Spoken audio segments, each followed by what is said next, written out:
The fluorescent lights in the hospital break room buzzed like dying wasps, casting everything in that sickly yellow glow that made even the healthiest person look half dead. I pressed my forehead against the cool metal of my locker, counting backward from 10, trying to steady my breathing. 36 hours. That's how long I'd been awake, stitching together the broken pieces of other people's lives, while my own unraveled thread by thread. The coffee in my trembling hands had gone cold an hour ago, but I sipped it anyway, tasting nothing but bitterness and exhaustion. My scrubs carried the metallic tang of blood and antiseptic, smells so deeply embedded in the fabric that no amount of washing could ever truly remove them. Just like some stains on the soul, I supposed. "Dr. Morrison, you're needed in the ER," the intercom crackled, but the voice sounded distant, underwater. I closed my eyes. Emma. My name was Emma Morrison now, though sometimes I still forgot to respond to it. 3 years of marriage to David, and the name still felt like borrowed clothes that didn't quite fit. Everything about my life felt borrowed lately. The modest apartment in Queens, the sensible Toyota with the check engine light that never went off, the careful smiles I wore at hospital fundraisers while David networked with donors who wouldn't remember my face 5 minutes after meeting me. Invisible. That's what I'd become, a ghost in my own existence. The break room door swung open, bringing with it a gust of disinfectant, and the chatter of nurses changing shifts. I didn't look up. If I kept my head down, stayed small, maybe I could steal 5 more minutes before diving back into the chaos of Friday night trauma cases. That's when I smelled it. Cedar and smoke. Expensive leather. Something darker underneath. Gunpowder, maybe. Or just danger distilled into cologne form. The scent cut through the hospital's sterile atmosphere like a blade through silk. So out of place it made my survival instincts scream. I lifted my head slowly. He stood in the doorway, and the entire room seemed to reorganize itself around his presence. 6'3" of barely contained violence wrapped in a charcoal suit that probably cost more than my annual salary. Dark hair pushed back carelessly, sharp jawline, and eyes the color of winter storms. Gray, cold, calculating. Young, maybe early 30s, but carrying himself with the kind of authority that made age irrelevant. 2 men flanked him, silent sentinels in black tactical gear that their designer jackets couldn't quite hide. One touched his ear briefly, an earpiece, I realized. Security. The kind of security that suggested this man's life was worth protecting at any cost. Every person in the break room had gone quiet, some ancient prey instinct recognizing a predator in their midst. His gaze swept the room with mechanical precision, cataloging exits, threats, irrelevant obstacles. Then those storm-gray eyes found me, and the world stopped spinning. Time crystallized into something thick and viscous. I couldn't move, couldn't breathe, caught in the crosshairs of a focus so intense it felt physical, like hands pinning me in place. My coffee cup trembled, liquid sloshing dangerously close to the rim. He didn't smile, didn't need to. The slight tilt of his head, the way his eyes narrowed fractionally, spoke volumes I couldn't translate but felt in my bones. One of his guards whispered something, but he raised a single finger, a gesture so minimal yet so absolute that the man fell silent immediately. The power in that tiny movement made my stomach clench. This wasn't someone who asked for respect. He commanded it like breathing. "Dr. Morrison," he said, and my name in his mouth sounded like a verdict. His voice was smooth, cultured, with the barest hint of an Italian accent that curled around his consonants like smoke. "A moment of your time." It wasn't a request. My colleagues' eyes burned into my back.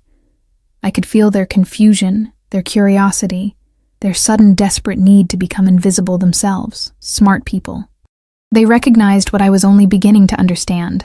This man was the kind of dangerous that didn't advertise itself with crude violence, but with the quiet certainty that violence was always an option. "I'm on shift," I managed, hating how my voice came out small, uncertain. "I can't just... Your supervisor has been informed you're taking a personal emergency."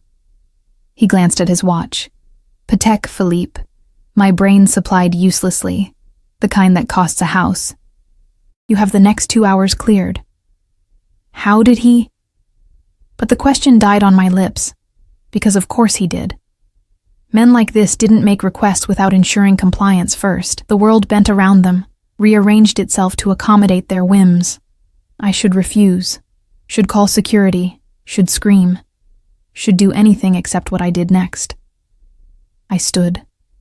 My legs felt disconnected from my body as I walked toward him, each step an act of will against every instinct screaming at me to run. He didn't move, didn't break eye contact, waiting with the patience of something apex and immortal. Up close, he was devastating. Not handsome in any conventional sense. His features were too sharp, too severe, carved from marble in winter, but devastating nonetheless, in the way a storm or a wildfire is beautiful, even as it destroys. "After you," he murmured, gesturing toward the hallway with one elegant hand. I noticed his knuckles then, scarred, the kind of scarring that comes from hitting things, or people, repeatedly. The hospital corridor had never felt so much like a gauntlet. His guards moved with us, one ahead scanning, one behind securing our flank. Other staff pressed themselves against walls as we passed, eyes wide, conversations dying mid-sentence. The man beside me commanded space like gravity, and everyone else simply orbited. "Where are we going?" I whispered. "Somewhere private." He touched my elbow, barely, just his fingertips against the thin fabric of my scrubs, but I felt that touch like electricity. "Somewhere we can talk without interruption." Every rational cell in my body screamed danger, but I kept walking. Maybe it was exhaustion, maybe it was the absolute certainty in his voice that suggested refusal wasn't truly an option. Or maybe, some dark part of me whispered, it was the first interesting thing to happen to me in 3 years of sleepwalking through life. We rode the elevator to the parking garage in silence. The confined space made his presence overwhelming, that scent of cedar and danger, the heat radiating from his body, the way his guards positioned themselves to create a barrier between him and the elevator doors, protecting him from threats I couldn't even imagine. "You don't recognize me," he said suddenly, studying my reflection in the polished steel doors. "Should I?" "Perhaps not. You've been careful. Or your husband has been careful for you." Something dangerous flickered through his expression, keeping you locked away in his modest little prison, invisible to anyone who might remember. The doors opened. A black Mercedes SUV waited directly in front of the elevator, engine running, windows tinted so dark they looked like portals to nowhere. Another vehicle idled behind it. More security. This wasn't a man who traveled without an army. "I need you to understand something, Doctor." "Morrison," he said as his guard opened the rear door. "What I'm about to show you will change everything. Your marriage, your life, your understanding of who you really are." My heart hammered against my ribs. "I don't get in the car, Emma." My name again, but different this time, intimate.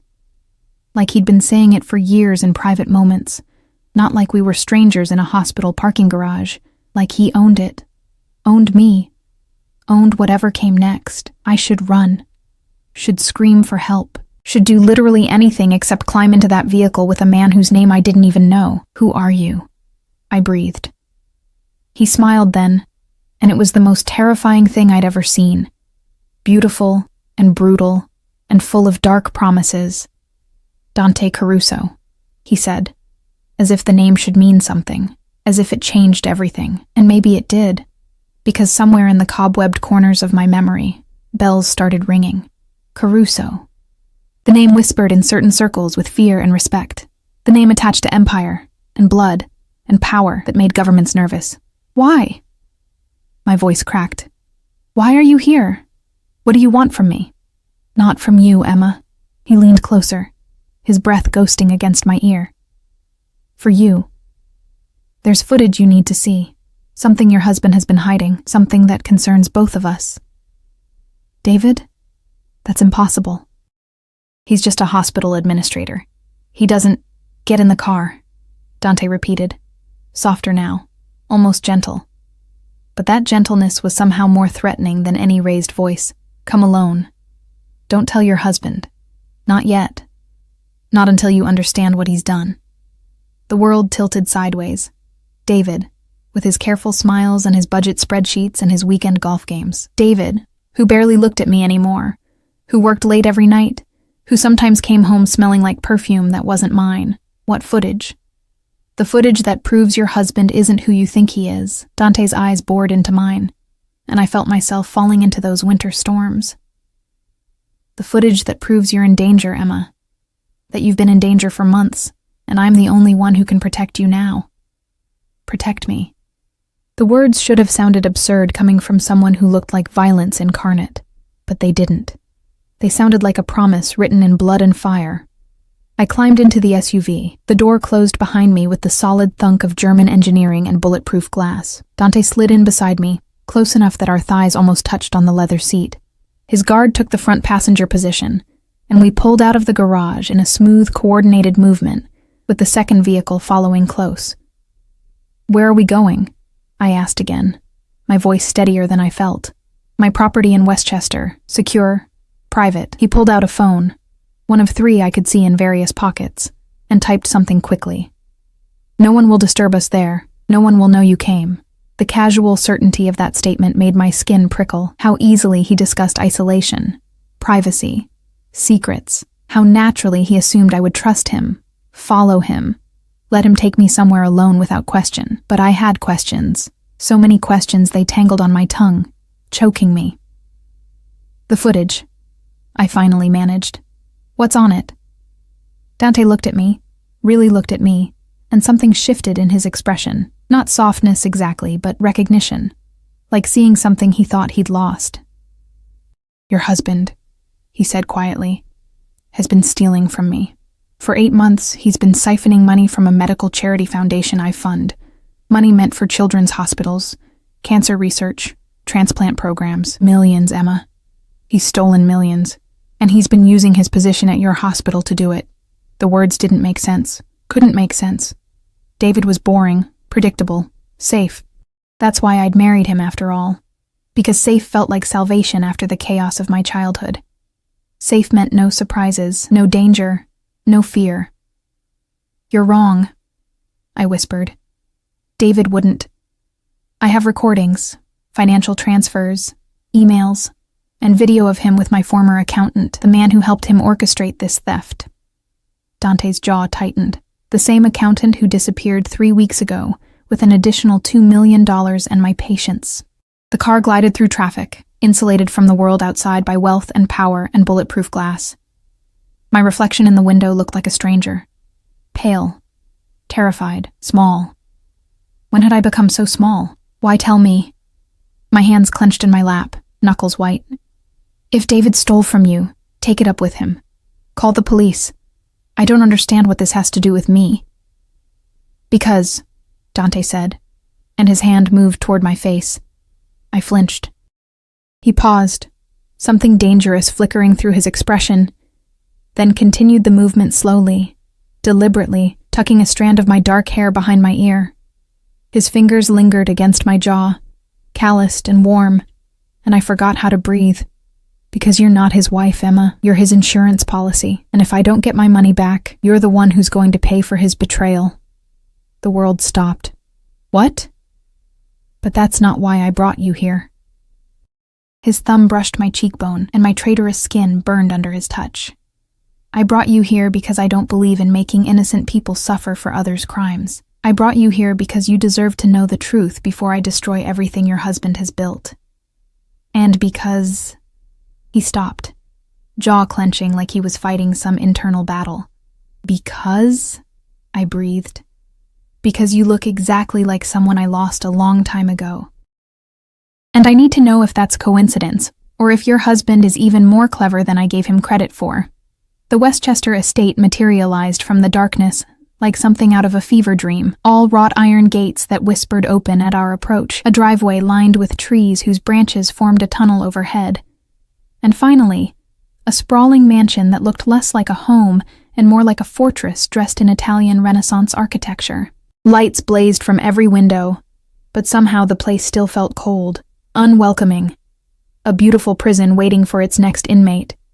My hands wouldn't stop shaking. The SUV stopped beneath a covered portico, where 2 more guards waited, earpieces glinting in the golden light.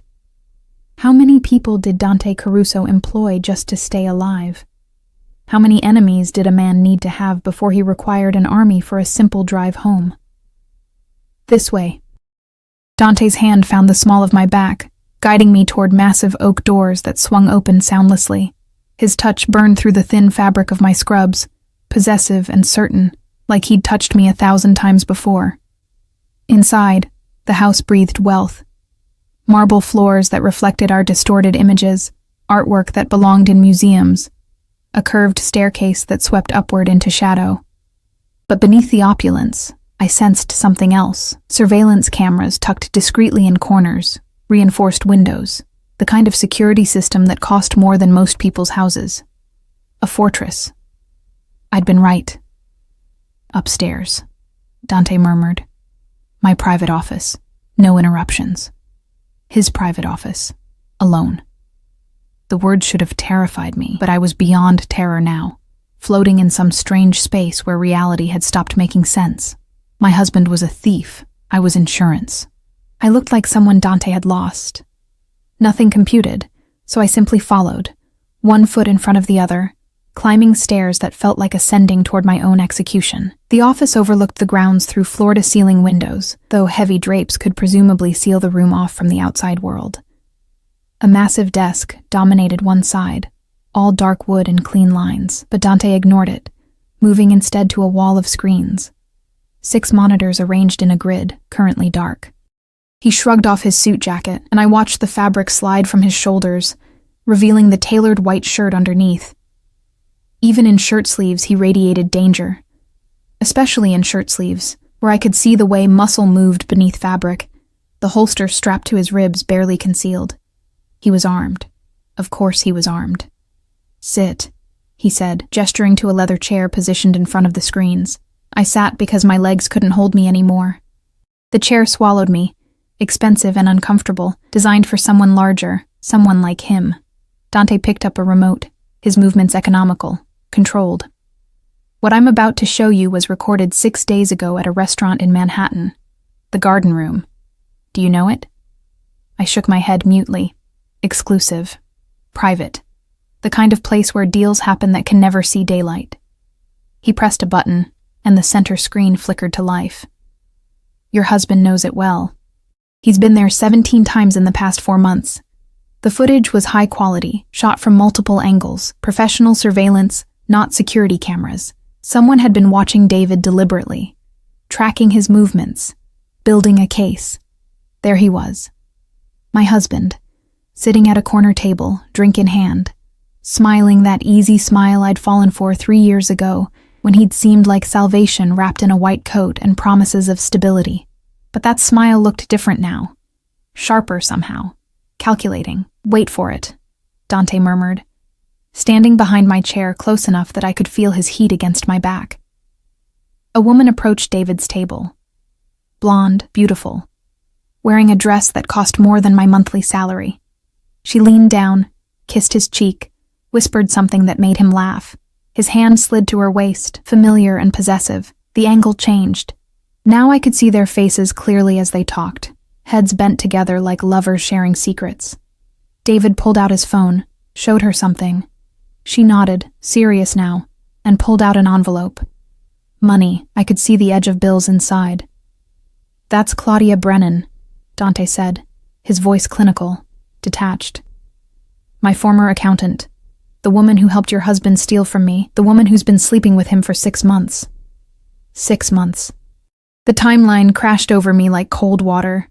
6 months of late nights, unexplained absences, the perfume I'd smelled on his collar, the way he'd stopped touching me, stopped seeing me, stopped pretending our marriage was anything but a carefully maintained facade. Keep watching. David handed Claudia his phone. She typed something, handed it back. He smiled again.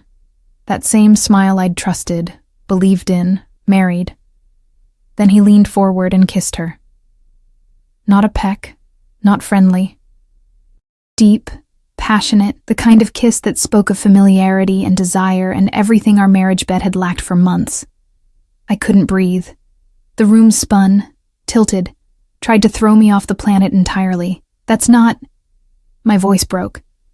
When did you say this was recorded? 6 days ago. Thursday night. Dante's hand settled on my shoulder, heavy and warm. You were working a night shift. I checked. Of course he'd checked.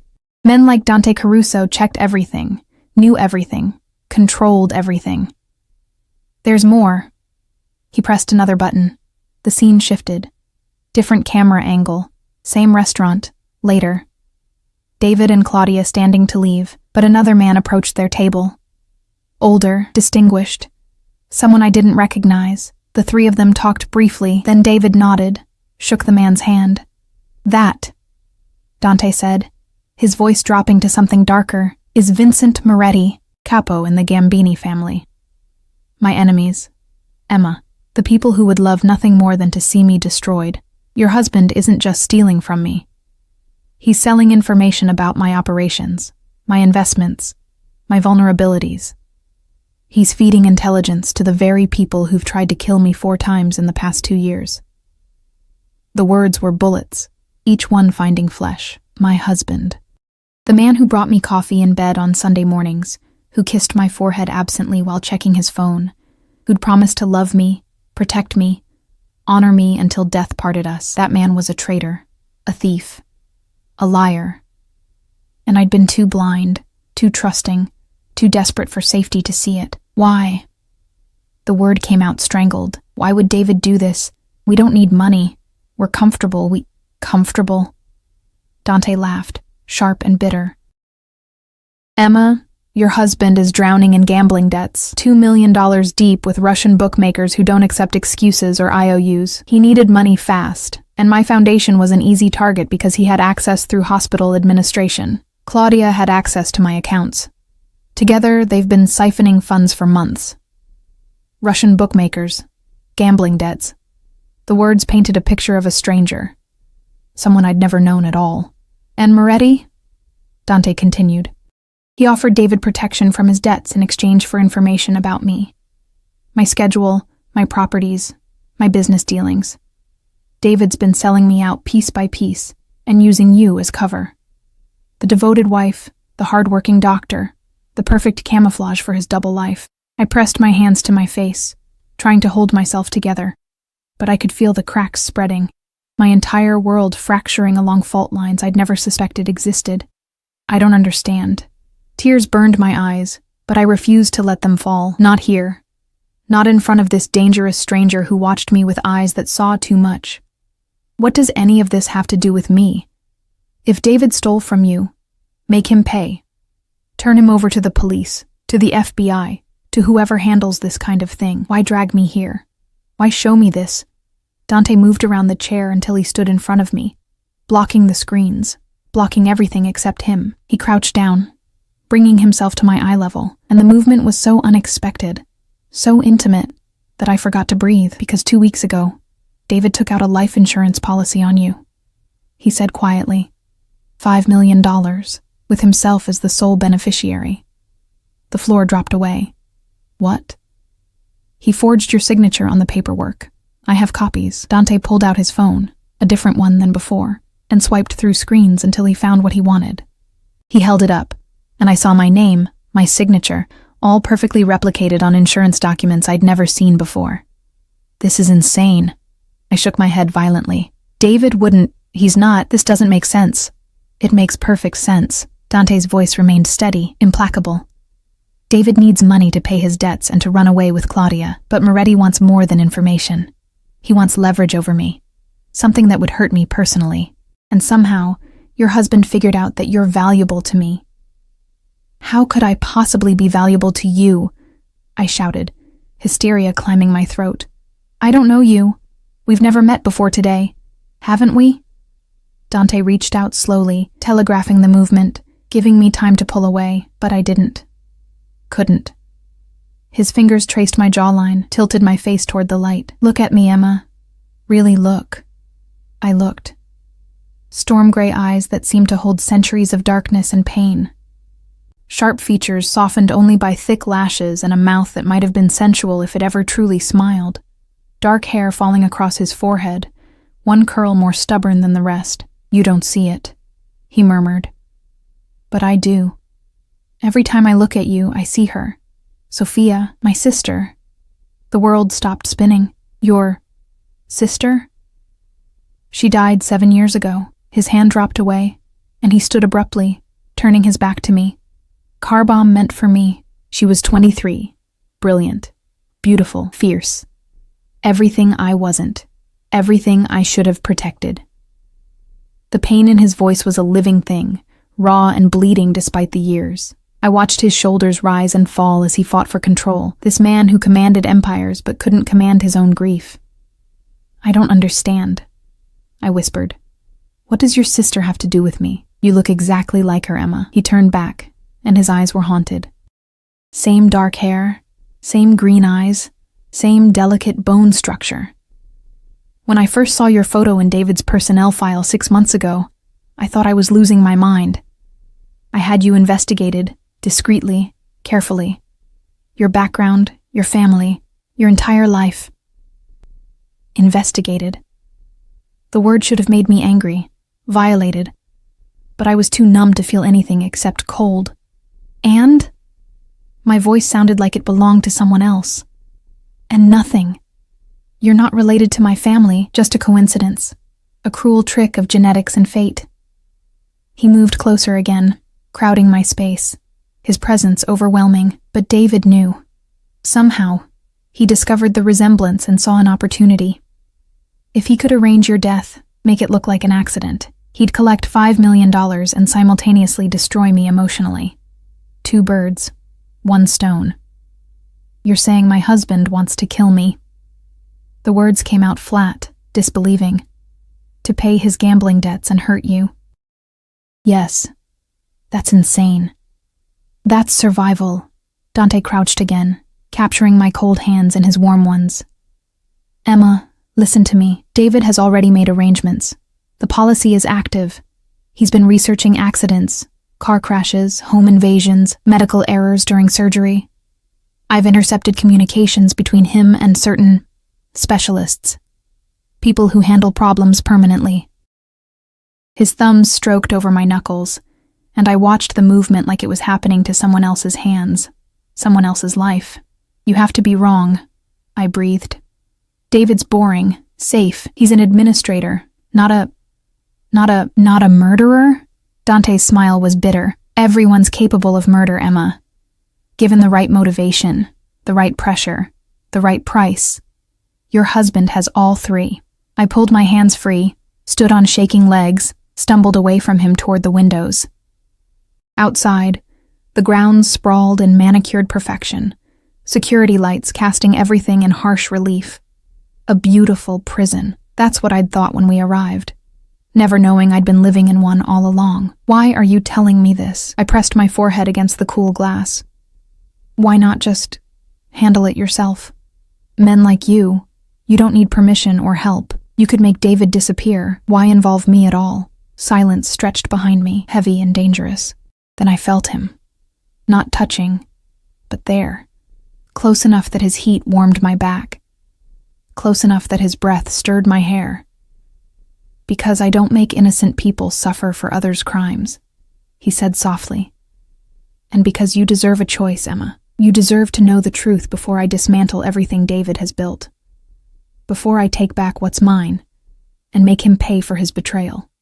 I turned and found myself trapped between the window and Dante's body, his arms caging me in without touching. This close, I could see the faint scar along his jaw, the shadow of stubble, the way his pupils dilated slightly as he looked at me. What choice? I whispered. What are you offering? Protection. The word was a vow. Come with me. Let me keep you safe until David is handled. After, you're free to go wherever you want. Start over, rebuild. I'll give you money, new identity if needed, anything you require. But right now, tonight, you cannot go back to him. You cannot pretend you don't know what I've shown you.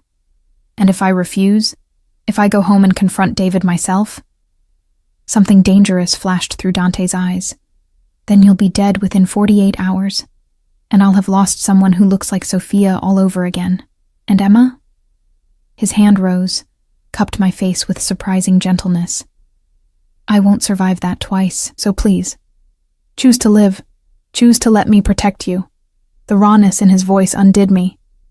This man, this criminal, this dangerous stranger, was asking, not demanding, asking for permission to save my life, because I reminded him of his dead sister. Because somewhere beneath the violence and power, he was still human enough to hurt. "I don't even know you," I said. But my voice lacked conviction. "No," he agreed. "But you don't know your husband either. Not really. So choose the devil you can see, Emma. Choose the one who's been honest with you, who's shown you the truth even when it hurts. Choose me." Outside, thunder rumbled in the distance, a storm approaching, bringing rain and cleansing and change. I looked into Dante Caruso's eyes and saw my reflection, small, frightened, lost. But I also saw something else. Interest, protection, possession. Like I was something precious he'd found and refused to lose again. "Okay," I breathed. "Okay, I'll stay. But I need to call David, tell him I'm covering a shift, something. If I just disappear..." "No." Dante's fingers tightened fractionally against my jaw. "No contact. He can't know where you are, can't know you know. Not yet. Not until I've secured everything. He'll worry. He'll look for me. Let him." The words were cold, final. Let him panic. Let him wonder if his plan has already gone wrong. Fear makes people careless, Emma. And I need David careless right now. This was madness. Running away with a mafia boss. All of it. Hiding from my husband. Believing conspiracy theories about insurance policies and murder plots. But the footage didn't lie. David kissing another woman. David shaking hands with Dante's enemies. David building a life I knew nothing about while I worked myself to exhaustion, trying to save a marriage that had been dead for months, maybe years. Maybe it had never been alive at all. "I'll need clothes," I heard myself say. "Toiletries. I can't stay here in scrubs." And Dante smiled, and it transformed his face into something almost beautiful, already arranged. "I had my housekeeper prepare the guest suite hours ago. Everything you need." "You were that certain I'd agree?" "No." His thumb brushed my lower lip, and electricity shot through my entire body. "But I was that determined. One way or another, Emma, you weren't going back to that house tonight. This way is just cleaner. Consensual. Consensual." As if anything about this situation was truly consensual when the alternative was death. But he was right about one thing. I couldn't go home. Couldn't face David knowing what I knew, seeing his smile, and knowing it hid betrayal and murder and debts to Russian criminals. Couldn't sleep beside him wondering if tonight would be the night he decided to implement his plan. So I nodded, surrendered, chose the devil I could see. Chose Dante Caruso and whatever came next. "Show me to the guest suite," I said, proud of how steady my voice sounded. "And tomorrow, we figure out what happens next." "Tomorrow," Dante agreed. But something in his eyes suggested tomorrow was already planned, orchestrated, inevitable. I just traded one prison for another. The only question was which one would ultimately destroy me. The guest suite was larger than my entire apartment. I stood in the doorway, taking in the four-poster bed draped in silk. The sitting area with its fireplace already crackling with warmth, the ensuite bathroom visible through an open door, where I could see marble and gold fixtures gleaming. Fresh flowers, white roses, perfumed the air, their scent almost cloying in its sweetness. A prison cell designed by someone with unlimited wealth and no concept of restraint. "Everything you need should be in the closet and bathroom," Dante said from behind me, close enough that I could feel his presence like heat against my spine. "If something's missing, press 9 on the house phone. Someone will bring it immediately. Someone. Not him. Never him," I suspected. Men like Dante Caruso didn't fetch things. They commanded, and the world rearranged itself accordingly. I turned, intending to thank him, to say something polite and normal that might restore some semblance of ordinary human interaction to this surreal nightmare. But the words died when I found him watching me with an intensity that stole breath. "What?" I whispered. "Nothing." He shook his head slightly, as if clearing cobwebs. "It's just the way you're standing in that doorway. The light behind you. Sophia used to stand exactly like that when she was uncertain about something. One hand on the doorframe, weight shifted to your left foot, biting your lower lip. I released my lip immediately, felt heat flood my cheeks. I'm not her. I know. but his voice said he didn't quite believe it, or didn't want to. There are guards stationed outside this wing, for your protection, not to keep you prisoner.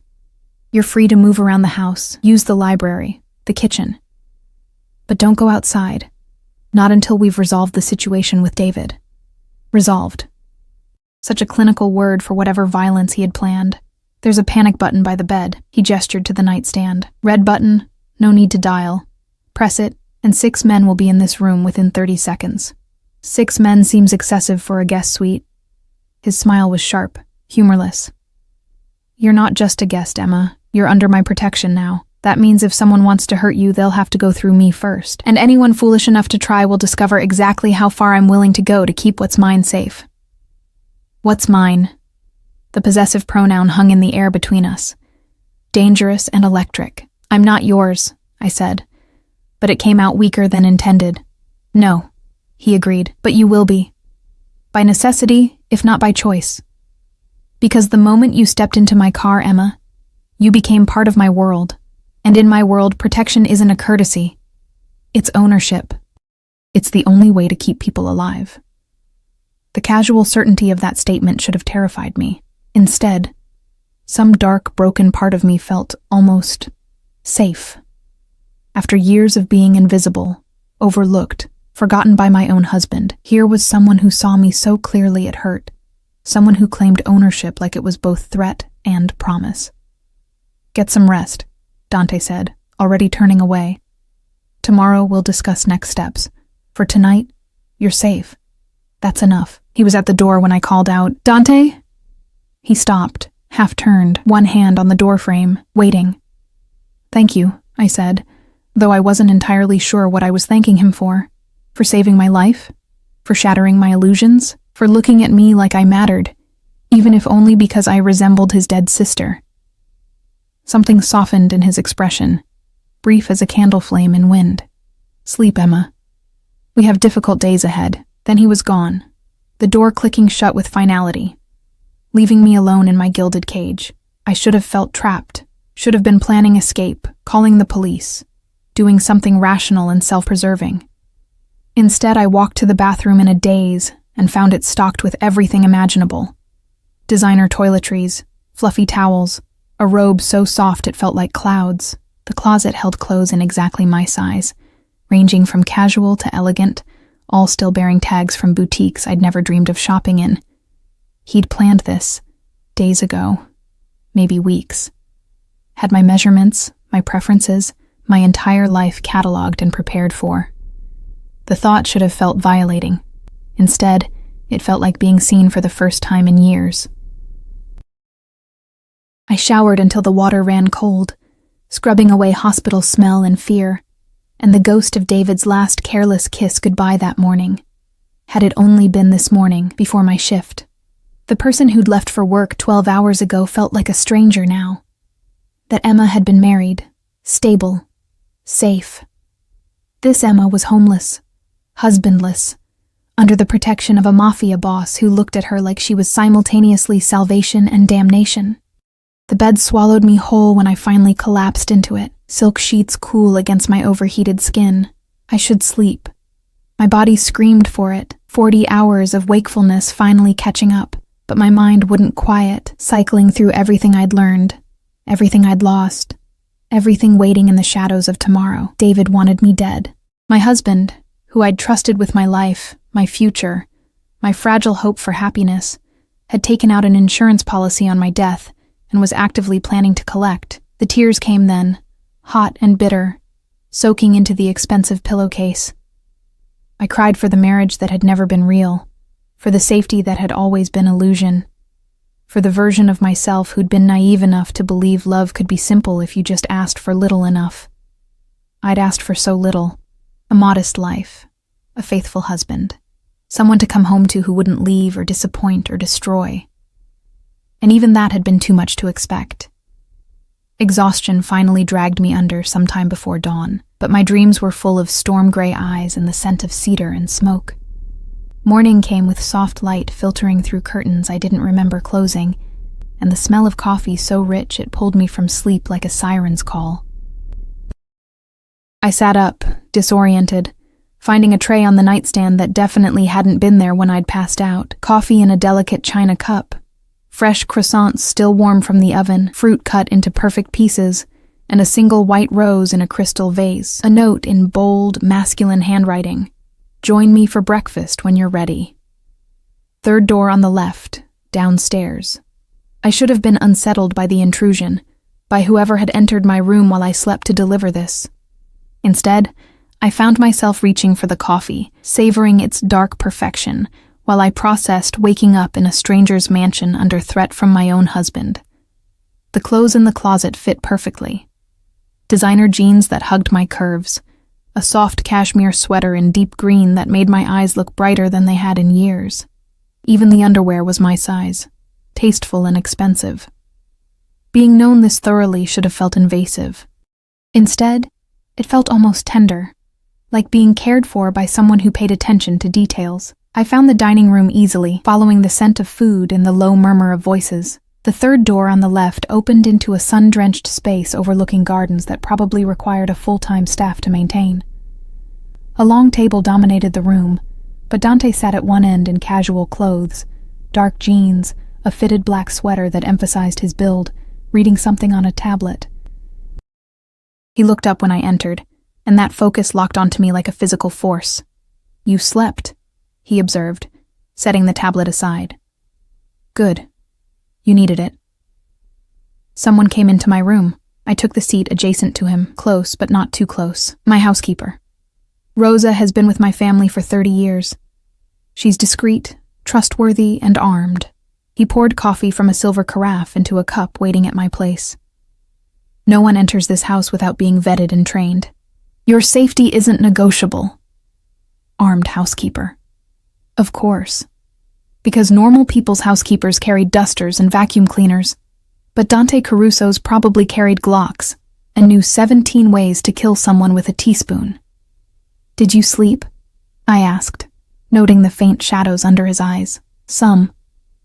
He gestured to the spread of food that appeared almost immediately. Someone had been watching, waiting for my arrival. I had calls to make, arrangements to finalize. "What kind of arrangements?" Dante's smile was predatory, the kind that ensure your husband doesn't get to implement his plan. "I've had eyes on him since last night. He called you 17 times, Emma. Left 12 voicemails, each one more frantic than the last." My chest tightened. "What did they say?" "You want to hear them?" I nodded, not trusting my voice. He pulled out his phone, a different one again. How many did he have? And pressed play. David's voice filled the dining room, and I flinched at its familiarity. Hey, it's me. Where are you? The hospital said you left early for a personal emergency. Are you okay? Call me back." The next one, an hour later. "Emma, seriously, I'm worried. This isn't like you. Please call. I'm coming home to check on you." Then, "Your car's not here. Where the hell did you go? Emma, you're scaring me. Call me right now." The progression was fascinating in its desperation. By message 8, David's voice had shifted from concern to angry. By message 12, recorded at 3 a.m., he sounded almost afraid. "Emma, I swear to God, if something happened to you, just please call me. I need to know you're safe. Please." Dante stopped the playback, watching my face. "He sounds genuinely worried because his insurance policy disappeared," I said bitterly. "Can't collect on a body he can't produce, partially." Dante leaned back, studying me over his coffee cup. "But there's real fear there too. Whatever his plans were, you vanishing wasn't part of them. It's disrupted his timeline, made him vulnerable. Scared people make mistakes." "What happens now?" "Now?" He set down his cup with deliberate care. "Now we wait. Let him panic. Let him reach out to his co-conspirators. Let him expose the full extent of his network. My people are monitoring everything. His calls, his movements, his bank accounts. Within 48 hours, I'll have enough evidence to bury him legally or permanently. Your choice which. My choice. As if I had any real choice in this chess game where I was simultaneously pawn and prize. I want to see him," I heard myself say. "David. I want to confront him. Hear him try to explain this. No. The word was absolute, allowing no argument. You can't just keep me here. I can. Dante leaned forward, and suddenly the space between us felt charged. Dangerous. I will. Because you confronting David right now gets you killed, Emma. He's cornered, desperate, and desperate men are unpredictable. Until I've neutralized the threat, you stay here, under my protection, alive. This is insane. I stood abruptly, chair scraping against marble. I can't just hide here forever while you... What? Wage war against my husband? This isn't some movie, Dante. These are real lives, real consequences. You think I don't know about real consequences? He stood too, moving around the table with predatory grace. I've lived with consequences every day for 7 years. I watched my sister's car explode because she was in the wrong place at the wrong time. Because I wasn't careful enough, wasn't thorough enough in eliminating threats. I know exactly what happens when you underestimate enemies, Emma. I live with that failure every single day. The raw pain in his voice stopped my retreat. We stood there breathing hard, the air between us crackling with tension that wasn't entirely about anger. I'm sorry, I whispered, about your sister. But I'm not her, Dante. You can't keep me locked up trying to save someone who's already gone. I know you're not her. His hand rose, cupped my face with that same surprising gentleness from the night before.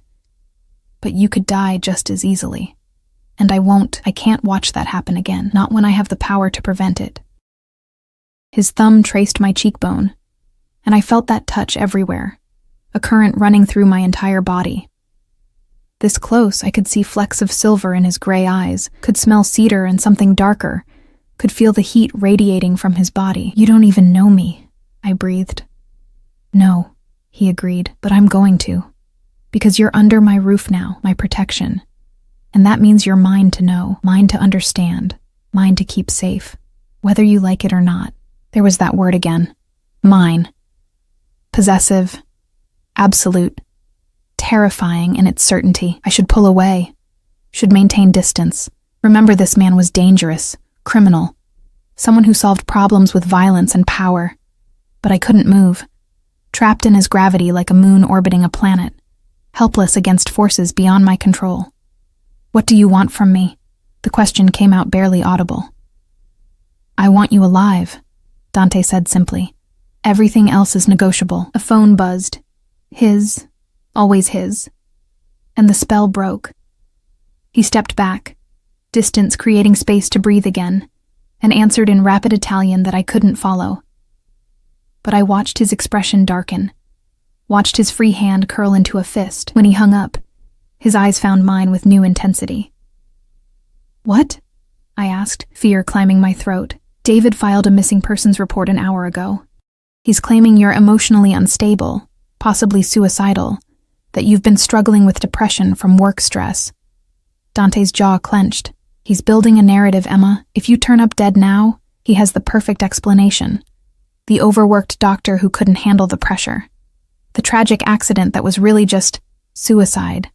I finished, the word tasting like poison. He's going to make my murder look like suicide. Not if I stop him first. Dante pulled out yet another phone, began typing rapidly. I'm moving the timeline up. We take him down today, before he can implement whatever he's planning. How? His smile was cold, lethal, beautiful in its brutality. We give him exactly what he wants. We let him think he's won. And when he shows his hand completely, we destroy him. I don't understand. You will. He tucked the phone away, moved back into my space with purpose. But first, I need you to trust me. Can you do that, Emma? Can you trust me to keep you safe while we burn your husband's world to the ground? Trust. Such a simple word for such an impossible ask. Trust the Mafia boss. Trust the criminal. Trust the man who looked at me like I was simultaneously treasure and ghost. But what choice did I have? David wanted me dead. Dante wanted me alive. The math was simple, even if the implications were devastating. Yes, I whispered, I trust you. The words felt like surrender and salvation all at once. Dante's hand found my waist, pulled me flush against him in a movement so sudden I gasped. His other hand tangled in my hair, tilting my face up to his, and for one breathless moment I thought he might kiss me. Instead, he pressed his forehead to mine, breathing hard, his control visibly fraying. "You have no idea what you're doing to me," he murmured. "What it means, having you here. Seeing Sophia's face looking back at me, but knowing you're someone else entirely. Someone I can actually save this time." "Dante, stay close today," he interrupted, pulling back before I could finish whatever thought had been forming. "Don't leave my sight. We're about to poke a very dangerous bear, and I need to know you're protected every second." "What are you going to do?" His smile promised violence and vengeance in equal measure. "I'm going to let your husband know you're with me. And then we're going to watch his entire carefully constructed world collapse like the house of cards it always was. The war room, because that's what it was, despite Dante calling it his office, hummed with controlled chaos by midday. 6 monitors displayed various camera feeds, financial records, intercepted communications. 3 men in dark suits worked laptops at a side table, updating Dante in low voices about movements, transactions, patterns. I sat in the corner, watching the orchestration of my husband's downfall like watching a particularly brutal documentary. "There," one of the men said, pointing to a screen. "Morrison just withdrew $40,000 in cash from 3 different ATMs. Dante leaned forward, studying the footage of David, my David, except he'd never been mine at all, moving from machine to machine with the jerky desperation of a cornered animal. "Running money," Dante murmured. "He's preparing to bolt." "What about the woman? Claudia Brennan hasn't been seen since yesterday. Her apartment's dark, no movement. Either she's hiding or she's already dead." Dante's voice held no emotion. "David's eliminating loose ends. The accountant who helped him steal. The mistress who knows too much. And then me," I finished quietly. "I'm the biggest loose end of all." Dante's eyes found mine across the room, and something fierce blazed in them. "He can try." Marco, one of Dante's senior men, cleared his throat. "Boss, we could just grab him now, make him disappear. Problem solved." "No." Dante straightened, rolling his shoulders like a predator preparing to strike. "I want everything documented, recorded, admissible in court if necessary. I want David Morrison destroyed so thoroughly that even his death wouldn't give him escape from what's coming. Legal first. Then if that fails, we discuss alternatives." The casual way he discussed murder should have horrified me. Instead, I felt a dark satisfaction blooming in my chest. David had planned my death with the same cold calculation. Why shouldn't I watch his destruction with equal detachment? When had I become this person? When had my capacity for violence grown teeth? "Send him a photo," Dante said suddenly. "Time-stamped, geotagged from this location. Emma, come here." I stood on shaking legs, crossed to where he waited by the windows overlooking the grounds. The afternoon sun painted everything gold and deceptive, beauty masking the ugliness of what we were doing. "Stand beside me," Dante instructed. When I hesitated, his hand found my waist, pulled me against his side with possessive certainty. "Closer. I want him to see exactly how under my protection you are." His arm around me felt like steel wrapped in silk, unyielding but not uncomfortable. I fit against him perfectly, my head barely reaching his shoulder, his body radiating heat that made me want to lean closer despite everything. Marco raised a phone, snapped several photos. In the first, I looked terrified, small against Dante's imposing presence, but in the second, something had shifted. Dante had leaned down, murmured something I didn't catch, and I'd looked up at him. The resulting image captured something dangerous, his hand possessive on my waist, my expression caught between fear and something that might have been trust, or longing, or the beginning of Stockholm Syndrome. We looked like lovers, like I belonged to him. "Perfect," Marco said, already typing, "Sending now with a message. She's under my protection. If you want her back, you'll have to negotiate. Meet me tonight, 8 p.m., Pier 47. Come alone or she disappears permanently." My stomach clenched. "He'll never come alone. He'll bring backup, or worse." "He'll come alone," Dante interrupted, still holding me against him like he'd forgotten to let go. "Because he's desperate and stupid and thinks he can still manipulate his way out of this. Men like David always underestimate everyone else's intelligence while overestimating their own cleverness. And if he brings Moretti's people anyway? Dante's smile was cold. Then Pier 47 becomes a graveyard, and we solve multiple problems at once, but he won't. He'll come because he thinks you're his bargaining chip, his way to buy time or mercy or escape. He doesn't understand yet that the moment you stepped into my car, he lost every single advantage he thought he had. Marco's phone buzzed. He responded. Says he'll be there, demands proof of life, wants to talk to her. No. Dante finally released me, moved to his desk with predatory grace. Tell him he gets nothing until tonight. He shows up, follows instructions. Maybe he gets to walk away from this alive. Maybe. The threat hung in the air like smoke. I watched Dante work, issuing orders in English and Italian, coordinating what amounted to a military operation. Men would be positioned around the pier, cameras recording everything, legal witnesses if needed. Every detail planned, every contingency covered. This was his world. Power and violence and absolute control, executed with the precision of a surgeon and the ruthlessness of a warlord. And I was standing in the middle of it, watching my old life burn while this dark prince fanned the flames. Emma. Dante's voice cut through my spiraling thoughts. Go to the library. Rest. This will take hours to arrange properly, and you don't need to watch every detail. I want to stay. The words surprised me, but once spoken I knew they were true. This is my life we're dismantling. I should witness it. Something shifted in his expression. Respect, maybe, or recognition. All right. But eat something.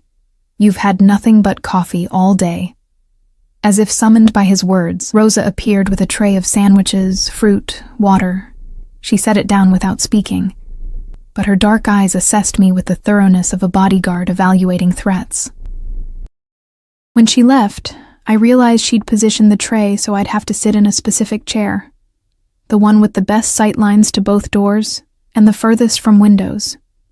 Even the housekeeper thought tactically. Of course she did. The afternoon bled into evening while I watched Dante orchestrate vengeance with the focus of an artist creating his masterpiece. He barely ate, barely paused, every movement economical and purposeful. Sometimes he'd glance at me, as if checking I was still there, still real, still safe. Those glances felt possessive and protective in equal measure. I should have been planning my next move. Thinking about what came after tonight, after David was handled, but I couldn't think past the way Dante looked in the fading light, sharp features cast in shadow, power radiating from him like heat from a forge. Dangerous. He was so dangerous, and I was starting to crave that danger like oxygen. It's time, Marco said at 7:30. Teams are in position. The pier is secure. Dante nodded, then turned to me. You're staying here. Like hell I am. I stood, surprising myself with the vehemence. I need to see this. Need to face him. Too dangerous. You'll be there. Your army will be there. I'll be safer at that pier than I've been in my own home for months. I crossed to him, invaded his space the way he'd been invading mine all day. Please, Dante, don't make me hide for this. Let me witness the end of my marriage with my own eyes. His jaw clenched, muscles working as he fought some internal battle. If you come, you stay in the car. Bulletproof glass, armed guards. You watch through cameras, not in person. Those are my terms. Non-negotiable. It was more than I'd expected. Okay, thank you. Don't thank me yet. His hand rose, tucked a strand of hair behind my ear in a gesture that was becoming familiar. After tonight, nothing will be the same. You understand that. There's no going back to who you were before. I don't want to go back, I whispered, and meant it. The person I'd been, small, invisible, desperate for safety, she was already dead. David had killed her the moment he decided I was worth more murdered than alive. What emerged from those ashes was someone harder, darker, capable of watching her husband's destruction without flinching, someone who could stand beside a man like Dante Caruso and not feel dwarfed by his darkness. Someone dangerous. The drive to Pier 47 took 40 minutes through evening traffic. I sat in the back of the SUV between Dante and Marco, surrounded by enough firepower to start a small war. 2 additional vehicles followed, packed with men whose eyes never stopped scanning for threats. He's early. Marco reported, checking his tablet. Arrived 10 minutes ago, alone like you predicted. Dante nodded, unsurprised. Arrogant or desperate, either way, exploitable. The pier materialized from the darkness, a skeletal structure jutting into black water, industrial and isolated, perfect for business that couldn't bear witnesses. David's car sat under a single working streetlight, and I could see his silhouette inside, checking his phone obsessively. My husband, the stranger. Our convoy stopped 100 feet away. Dante's hand found mine, squeezed once, reassurance or warning I couldn't tell. Remember, you stay here no matter what happens. Marco, if anything goes wrong, you get her out immediately. Understood? Yes, boss. Dante climbed out, and suddenly the night felt colder, emptier. I watched through the windshield as he walked toward David's car, 5 guards flanking him at discreet distances. He moved like violence given form, every step purposeful, inevitable. David got out slowly, hands visible, trying to look non-threatening and failing. Even from this distance, I could see how he'd aged in 24 hours, disheveled, unshaven, wild-eyed. Dante stopped 10 feet away. I couldn't hear the conversation, but Marco had opened a laptop showing camera feeds with audio. David's voice crackled through speakers, tinny and desperate. Where is she? Where's Emma? I know you have her, the photo proved it. I want to see my wife. Your wife. Dante's voice was silk over steel. Interesting choice of words, considering you took out a $5 million life insurance policy on her 2 weeks ago. David's face went white. I don't know what you're talking about. Don't insult my intelligence, Morrison. I have the paperwork. Forged signature, expedited processing, beneficiary listed as you alone. That's not the behavior of a loving husband. You're crazy.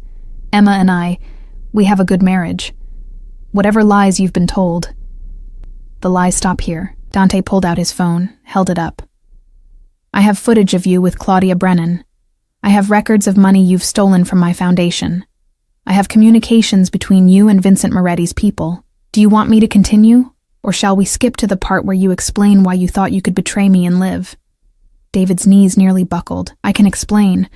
The gambling debts, I was desperate. Claudia said it would be easy, that you'd never notice. I notice everything. Dante stepped closer, and even through the camera, his menace was palpable, including the fact that Claudia Brennan's body was pulled from the East River this morning. Strangled. Professional job. Now why would someone want to kill your accomplice, David? The color drained from David's face completely. That wasn't me. I would never... No? But you'd kill your wife? Stage it as suicide or an accident? Collect the insurance money? Pay off your debts and disappear? That murder was within your capabilities? No. David's voice cracked. I wasn't going to hurt Emma. The insurance was just... It was backup, in case something happened. In case you made something happen. Dante's hand shot out, gripped David's throat with casual violence. You marked her for death, signed the paperwork, made arrangements with people who specialize in permanent solutions. And then you had the audacity to file a missing persons report, plant the seeds for a suicide narrative. Did you think I wouldn't see it? Did you think I'd let you destroy something precious because you're a weak, pathetic gambler who can't control himself? I couldn't breathe. Watching Dante defend me with such vicious conviction, hearing the rage in his voice at the thought of my death, it did something to my chest, tightened something that had been loose and aching for years. David clawed at Dante's hand, choking. Please, I'll pay you back, every penny. Just let me go. You'll pay. Dante released him, and David collapsed to his knees, gasping. But not with money. I'm turning everything I have over to the FBI. Financial crimes, conspiracy, fraud, attempted murder. You'll spend the next 20 years in federal prison, and every single day, you'll remember that you had something precious and destroyed it for gambling debts and a mistress who's now fish food. You can't. David looked up, tears streaming down his face. Please, Caruso, I have connections. I can make this worth your while. Moretti will pay for Emma. She's valuable to you, right? That's why you took her? We can make a deal. The punch came so fast I barely saw it. One moment David was talking. The next, he was on the ground, blood pouring from his nose, Dante standing over him like an avenging angel.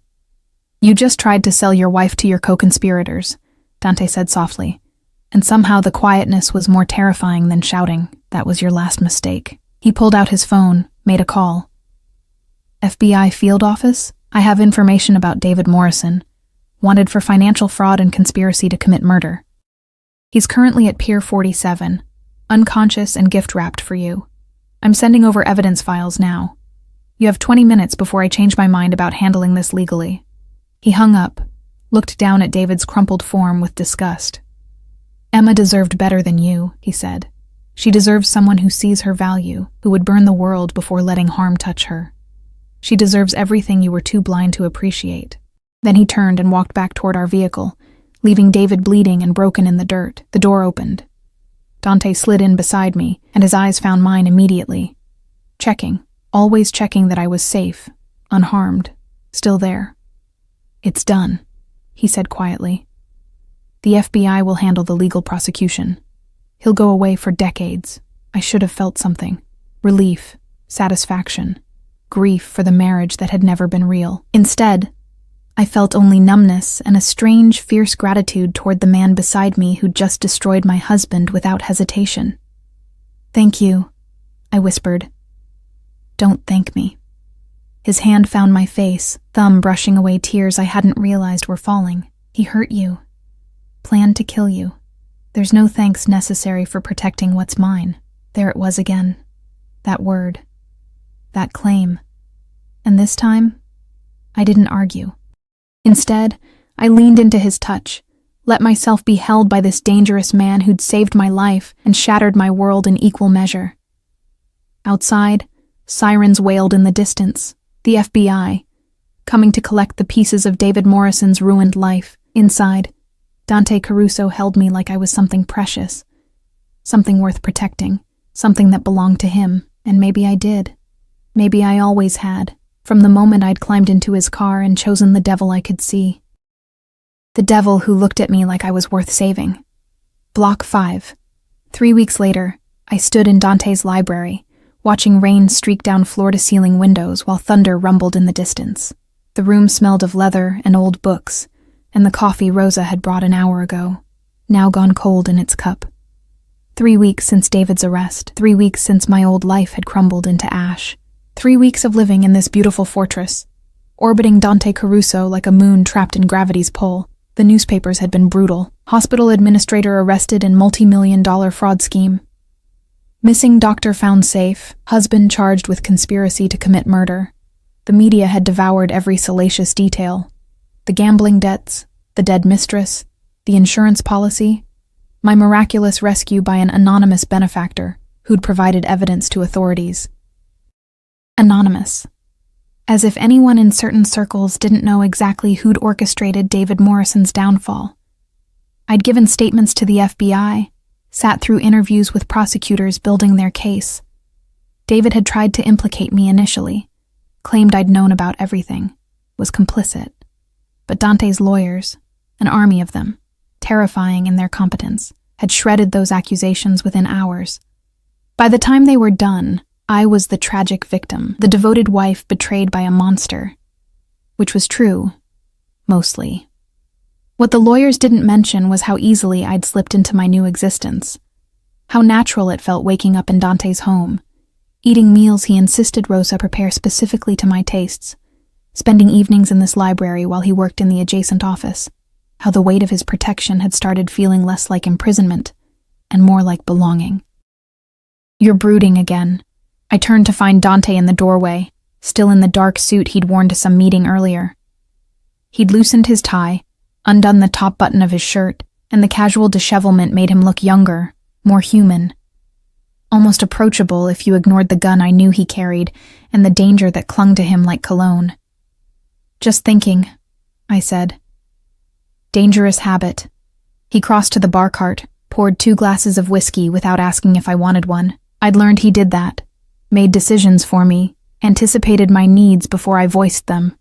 It should have been infuriating. Instead, it felt like being known. He handed me a glass, our fingers brushing in the exchange. That simple touch sent electricity up my arm, the same current that had been building between us for weeks. Unspoken, undeniable, dangerous in ways that had nothing to do with violence. "The prosecutor called," Dante said, settling into the chair across from mine. "Trial date is set, 6 months from now. They're confident about conviction. The evidence is overwhelming." "Good." I sipped the whiskey, welcomed its burn. He deserves whatever he gets. He deserves worse. Dante's eyes darkened. "But prison will have to suffice. I promised you legal resolution. I keep my promises." He did. In 3 weeks, I'd learned Dante Caruso was many things: ruthless, possessive, capable of casual violence, but he never lied. Never made promises he couldn't keep. There was a strange honor in that, a code that governed his darkness. "What happens now?" I asked the question that had been haunting me for days. "After the trial, after everything's settled, what happens to me?" Something shifted in Dante's expression, muscles tightening along his jaw. "What do you want to happen?" "I don't know." I set down my glass, wrapped my arms around myself. "My marriage is over. My apartment was in David's name. I can't go back there. The hospital is uncomfortable with the publicity. They've suggested I take extended leave. Everything I built, everything I thought was my life, it's all gone." "Not gone." Dante leaned forward, elbows on his knees, focus laser sharp on my face. "Transformed. You have money now? I made sure David's assets were frozen, the life insurance policy canceled. You'll receive restitution from the criminal proceedings. You could go anywhere, do anything, start over completely." Start over. The phrase should have excited me. Instead, it felt hollow. Where would I go? The question came out smaller than intended. "I don't have family. My friends were really David's friends. The hospital was my whole world, and now even that feels tainted. Where does someone go when everything they knew was a lie?" Dante stood abruptly, moved to the windows, presenting me with his back. Rain continued its assault on the glass. Nature's violence contained safely outside while we navigated the more dangerous storms brewing inside. "You could stay," he said quietly. "Here, with me." My heart stopped, restarted at double speed. "What?" "I have properties around the world, security, resources, anything you could need. You could continue your medical career or not, your choice, but you'd be safe, protected, provided for." He turned, and the vulnerability in his eyes stole my breath. "You could stay, Emma, if you wanted." "As what?" I stood too, needing to be on my feet for this conversation. "Your charity case? The woman you saved who looks like your dead sister?" "No." He crossed to me in 3 strides, and suddenly we were too close, breathing the same air, his heat overwhelming. "Not charity, not replacement, as mine." There was that word again, the one that had haunted me for weeks, whispered in dark corners of my mind while I tried to sleep in the guest suite that had started feeling like home. "I don't understand what you're offering," I whispered. "Neither do I." His hands rose, cupped my face with that gentleness that always surprised me. "I only know that these past 3 weeks have been the first time since Sophia died that I've felt alive. Having you here, knowing you're safe under my roof, seeing you at breakfast, watching you read in this library, it's become necessary. You've become necessary, Dante." I know it's insane. His thumb brushed my lower lip, and I trembled. "I know you should run from me, from this world, from everything I represent. I'm not a good man, Emma. I've done things that would horrify you. I'll do worse things in the future, but I'm a man who protects what's his, who values loyalty above everything. Who would burn the entire world before letting harm touch you? You barely know me," I breathed, even as my body swayed toward his. "I know you're brilliant. I know you work yourself to exhaustion helping people. I know you bite your lip when you're uncertain and take your coffee with too much sugar. I know you're stronger than you think, braver than you believe. I know you've survived a husband who wanted you dead and emerged from that not broken, but forged into something harder, fiercer." His forehead pressed to mine. "I know you feel this too, this pull between us. Tell me I'm wrong. I couldn't. Because he wasn't wrong. For 3 weeks I'd felt it. This magnetic attraction, this dangerous connection that went beyond gratitude or Stockholm Syndrome or whatever rational explanation I tried to apply. Something deeper, darker, inevitable. I'm not her, I said, the old argument weak now. I'm not Sophia. I can't replace your sister. I know you're not her. Thank God you're not her, because what I feel for you isn't brotherly or protective in any familial way. His hands tightened on my face. You're Emma. Brave, beautiful. Mine in ways that have nothing to do with resemblance and everything to do with this. He grabbed my hand, pressed it to his chest where his heart thundered. Feel that? That's what you do to me. What you've done to me since the moment I saw you in that hospital break room looking lost and exhausted and so damn beautiful I forgot how to breathe. This is crazy, I whispered, but my hand stayed pressed to his chest, feeling his heartbeat, matching my own racing pulse. Yes, he agreed, completely insane, but I stopped trying to rationalize it days ago. I want you, Emma. Want you here, in my home, in my life. Want you safe and protected and mine in every way that matters. I'm not offering you a cage. You're free to leave any time, but I'm asking you to stay, to choose this. Choose me. The rain hammered harder against the windows, thunder rolling like artillery fire. Inside, we stood in our own storm, electricity crackling between us, 3 weeks of tension finally demanding resolution. I should say no. Should thank him for saving my life and walk away from this beautiful, dangerous man who represented everything chaotic and violent I'd spent my life trying to avoid. Should choose safety, normalcy, a return to the person I'd been before David's betrayal shattered my world. But that person was gone, and the woman standing here now, forged in fire and darkness, wanted different things, wanted him. I'm terrified, I admitted, of you, of this world, of what staying means. Good. His smile was sharp, beautiful. Fear keeps you smart, keeps you alive. I'd never ask you to trust me blindly. But I am asking you to give this a chance. Give us a chance. Us. The word felt foreign and right simultaneously. What would it look like? I asked. If I stayed? However you want it to look. His hand slid from my face to my waist, pulled me flush against him.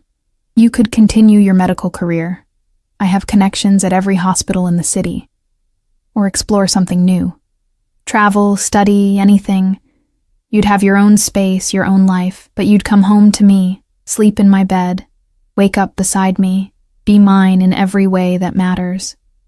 And if it doesn't work, the practical question, the last defense against this insanity, then you leave with enough money to start over anywhere you want. No strings, no recriminations.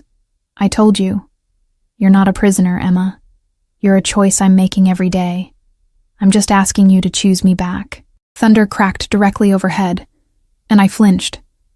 Dante's arms tightened instinctively, his body forming a shield even against weather that couldn't touch us. That gesture, unconscious, protective, absolute, decided me. I'd spent my entire life choosing safety, choosing small, manageable dreams that wouldn't hurt too much when they disappointed me. Choosing David because he seemed predictable and stable and wouldn't demand too much. And where had that gotten me? Nearly murdered. Completely betrayed. Invisible in my own marriage. Maybe it was time to choose differently. Choose the danger I could see. Choose the man who looked at me like I was precious and worth protecting and necessary for his next breath. Choose darkness that paradoxically felt more honest than all the false light I'd been living in. Okay, I whispered. Dante went completely still. Okay? I'll stay. I'll try this. Try us. I looked up into those storm-gray eyes that had haunted my dreams for weeks. I'm probably going to regret this. It's definitely insane, but I'm choosing you, Dante Caruso. I'm choosing this. The smile that transformed his face was devastating. Pure joy mixed with triumph, mixed with something that looked suspiciously like relief. Then his mouth was on mine, and the world exploded into sensation. The kiss was nothing like David's careful, passionless pecks. This was claiming, possessive, demanding response. Dante kissed me like he was memorizing my taste. like he'd been starving for weeks and I was sustenance. His hands tangled in my hair, tilted my head to deepen the kiss, and I melted against him with a soft sound that was half surrender, half relief. This was what I'd been missing, this fire, this passion, this feeling of being consumed and cherished simultaneously. When we finally broke apart, both breathing hard, Dante rested his forehead against mine. Mine, he murmured, the word a vow. Say it. Say you're mine. Yours, I breathed, and felt the truth of it settle into my bones. I'm yours, Dante. The possessive satisfaction in his eyes should have terrified me. Instead, it made me feel powerful.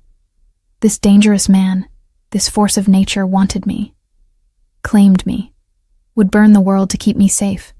I should warn you, he said, tucking me against his chest. I'm not good at sharing, not good at casual. When I commit to something, I commit completely. You're going to get all of me, Emma. The darkness, the violence, the possessiveness, all of it. I know. And I did. I'd seen exactly who Dante Caruso was these past 3 weeks. Had watched him orchestrate my husband's destruction with cold precision. Had seen the loyalty he inspired in his people, the fear he commanded in his enemies. Had witnessed both his capacity for violence and his surprising gentleness with me. I knew exactly what I was choosing. And I chose it anyway. No more guest suite, Dante said suddenly. You move into my room tonight. I want you beside me where I can protect you. Know you're safe. The command should have rankled. Instead, warmth spread through my chest. Okay. Okay? He pulled back, studying my face. Just like that? No argument about boundaries or taking things slow. We're past slow. I reached up, traced the scar along his jaw. You've had me investigated, know everything about me. I've lived in your house for 3 weeks. We destroyed my husband together. I think we can skip the slow part. His laugh was surprised, genuine. You continue to surprise me. Good. I'd hate to be predictable. Emma Morrison, he murmured. You are many things. Predictable isn't one of them. Not Morrison anymore, I said quietly. That name belongs to someone I'm not anymore. Someone weak and invisible who let herself be overlooked. I want to go back to my maiden name. Emma Chen. Emma Chen. He tested it, rolled it around his mouth like wine. Beautiful, strong, suits you better than Morrison ever did. Thunder rumbled, softer now as the storm moved away.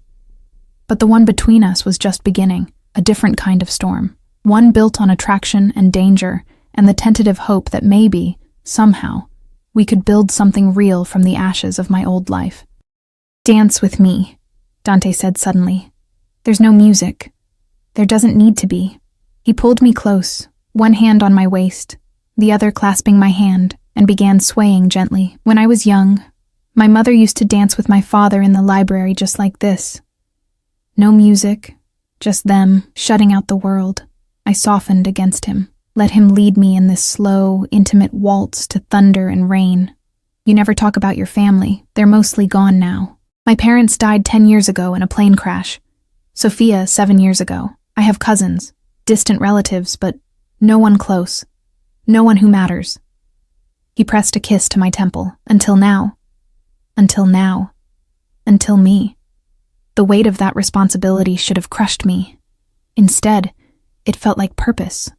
Like mattering to someone again. Like being seen completely and chosen anyway. We danced until the rain stopped. Until the storm cleared and left the world washed clean. When Dante finally led me upstairs to his bedroom, our bedroom now, I didn't hesitate, didn't second guess, just followed this dangerous man who'd saved my life and stolen my heart in equal measure. His room was masculine, minimal, dominated by a massive bed and windows overlooking the grounds. He'd had my things moved in already, my clothes in the closet, my toiletries in the bathroom, my books on the nightstand. Presumptuous, arrogant, and somehow perfect. I knew you'd say yes, he said, catching my expression. Call it confidence or wishful thinking. I couldn't stand another night knowing you were down the hall. So close but separate. I needed you here. Possessive, I murmured. Completely. He pulled me against him, nuzzled into my neck. Get used to it. I don't share, Emma. Not you, not ever. You're mine now, and I take care of what's mine. I should have bristled at being claimed so thoroughly. Instead, I relaxed into his hold, let myself be enveloped by his strength. After years of being invisible, overlooked, forgotten, being possessed felt like being treasured. We slept tangled together that night, Dante holding me like I might disappear if he loosened his grip, and maybe I might have, if some part of me hadn't been clinging just as tightly back. 6 months later, I stood in a courthouse wearing a designer suit Dante had insisted on buying, watching David receive his sentence.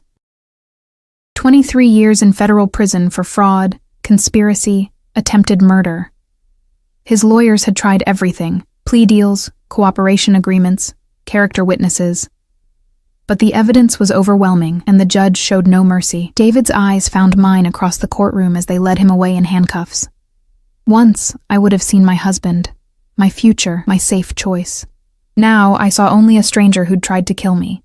A weak man who'd gambled away everything for debts, and a mistress, and shortcuts he'd thought would save him. Good. Dante murmured beside me, his hand finding mine. It's done. Over. And it was. The trial had lasted 3 weeks, but the verdict took the jury only 4 hours. David Morrison was going away for decades. The money he'd stolen had been recovered, the life insurance policy voided, his reputation destroyed beyond repair. Justice. Legal. Final. Absolute. Outside the courthouse, reporters swarmed, but Dante's security created a barrier, guided us to the waiting car. I'd learned to navigate this world. The cameras, the questions, the constant presence of guards, had learned to hold my head high, meet the world's curiosity with quiet dignity, had learned to be Dante Caruso's partner in every way that mattered.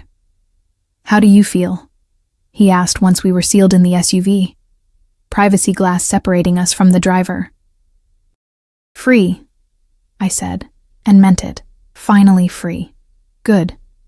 He pulled me against him, kissed my temple. Because I have something to ask you, and I wanted you completely untethered from the past first. I pulled back, studied his face. There was nervousness there, actual nervousness on Dante Caruso's normally implacable expression. What? He reached into his jacket, pulled out a small velvet box. My heart stopped. I know it's fast, he said, flipping open the box to reveal a ring that probably cost more than most people's houses. A perfect diamond surrounded by emeralds that matched my eyes. I know we've only been together 6 months. I know you might want more time. But Emma, I've wasted enough time in my life. Lost enough people. I know what I want, and I want you. Permanently. Legally. Mine in every way the world recognizes. Dante, marry me. The words weren't a question but a plea. Not because you need protection or security. Not because I saved you, but because these 6 months have been the best of my life. Because you make me want to be better, do better, build something lasting instead of just surviving. Because I love you, Emma Chen, completely, possessively, permanently. Marry me. Love. He'd never said it before. We'd skirted around the word, implied it through actions and possession, and the way we clung to each other in the dark. But hearing it now, raw and honest and vulnerable, broke something open in my chest. I love you too, I whispered, tears streaming down my face. God help me. I love you. You're dangerous and possessive and probably going to drive me insane with your overprotectiveness. But yes, I'll marry you. The smile that transformed his face was pure joy. He slid the ring onto my finger.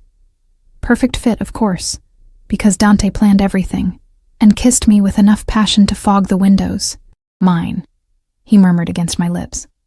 Finally, legally, permanently mine.